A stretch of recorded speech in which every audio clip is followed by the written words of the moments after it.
Welcome to Fred Achando Analysis, ladies and gentlemen.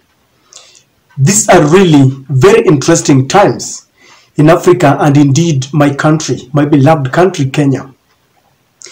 Raila made that announcement. It's been going around and people are saying that he chickened out of the big race, that he chickened out of the big vision, the real thing. When he announced that on Monday, instead of leading the masses to State House, as he had promised, or as people thought, he is now going to send a delegation as the other masses demonstrate in the CBD. And it seems like most of his supporters are really disappointed about this move. And I have seen the Kenya Kwanza bloggers celebrating. They are over the moon with joy. But if you ask me, I have got a different opinion. And I want you to watch this video to the end, and I will prove to you that Raila Odinga is still on course and he will achieve what he wants, no matter what you think. Let me begin by telling you that USA and Britain have been asking who engineered all the 5 nations to conduct mass actions on the same day, because by now you all understand that apart from Kenya, we've got Senegal, South Africa, Nigeria, and Tunisia. All have planned to go for major demonstrations to pressure the governments to lower the cost of living, or better still, to vacate office. And many experts believe that the forces that are behind these mass actions, the forces that have stood behind the opposition leaders, in Kenya, Raila Odinga is leading this. In South Africa, we have Julius Malema.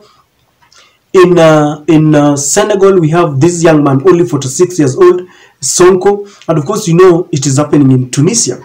So they believe that it is either Russia or China or both.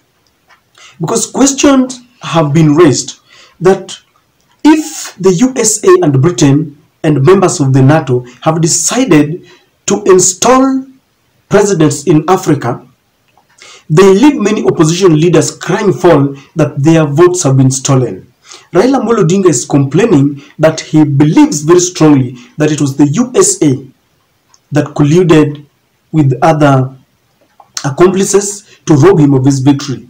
If you look at the Labour Party leader in Nigeria, Mr. Peter Obi, he believes strongly that someone was behind the stolen victory, his stolen victory. And so many experts believe that when all these opposition leaders are angered, they have found a solace in the name of Russia and China, because America wants to control Africa.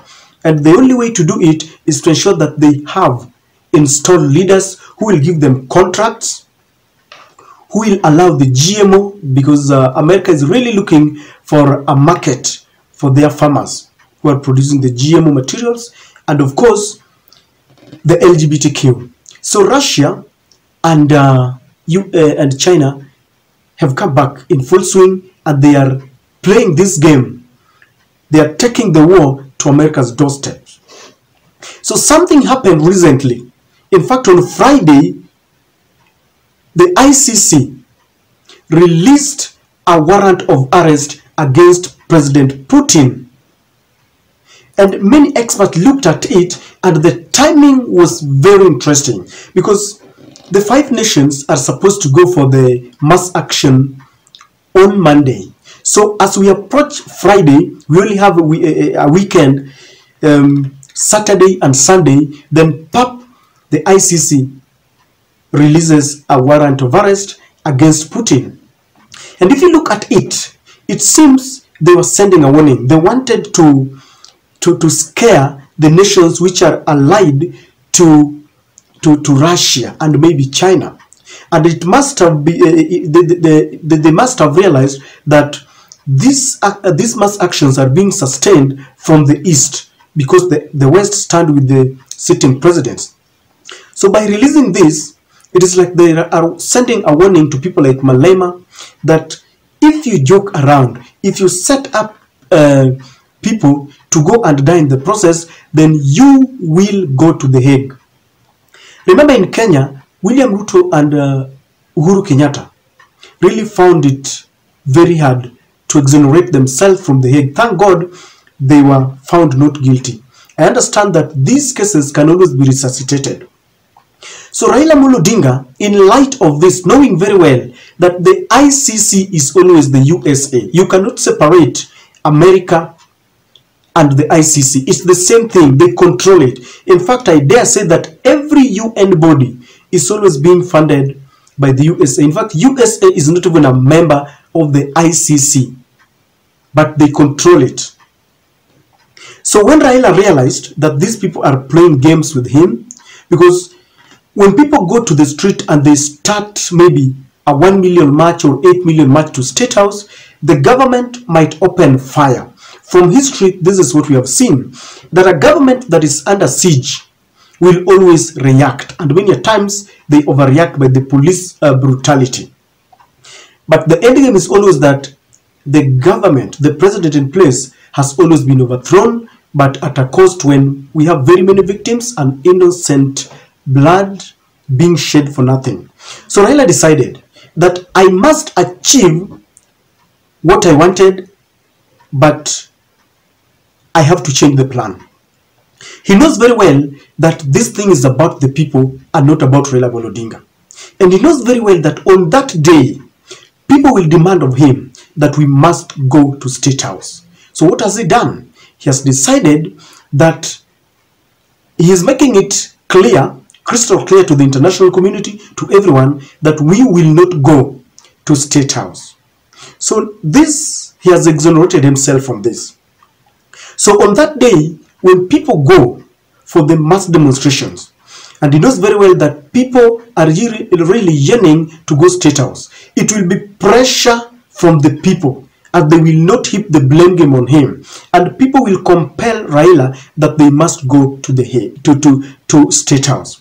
So in the event that people decide to go to State House, they might even tell Raila that thank you for leading us up to this moment, thank you for leading us to the CBD, but where it is, we are now taking it over and we are going to the State House. We are going to compel William Ruto to go. We are going to petition our grievances directly to President Ruto. We are 1 million and we are moving. If they reach State House and William Samoei Ruto and his administration decide to open fire on the innocent Kenyans who are only going to ask questions why they don't have food on their table, then you cannot turn around and blame Raila Amolo Odinga and blame Martha Karua and blame Kalonzo Musyoka or Jeremiah Kioni or Wycliffe Oparanya or Eugene Wamalwa. You can only blame the people themselves. Tell me how you can take 1 million people to the Hague. Let's say 1 million people go there, you kill 100,000. Who will be responsible? Because Raila has indicated that he does not want people to go to the Hague. So if you ask me, Raila is playing a very clever game. He knows the people will compel. He knows what the people want. So ladies and gentlemen, it will be said that it was sustained pressure and it was spontaneous, because in this sense he has proved beyond reasonable doubt that he is not the one who is pushing people to go to the Hague. So when they will be looking at someone to assign the blame game, when we have blood that has been shedded, when we have massacre, then William Ruto will be solely responsible, because there is no way you tell Raila that he was responsible when he had indicated that he didn't want to go to State House, when he had indicated that his intention was never to topple the government. So ladies and gentlemen, Raila has just decided to change tune, knowing very well that there are people who are playing ping pong game with him. You see, you must go by the rules of the games, and that is what I think Raila is doing. So those people still have the momentum, and you will see what will happen on Monday. It is about the people and not about Raila Amolo Odinga. These are just my thoughts, ladies and gentlemen. Please share with me if you have a different opinion. Again, if you are watching for the first time, support us by subscribing to the channel, click the notification bell, and then like our video.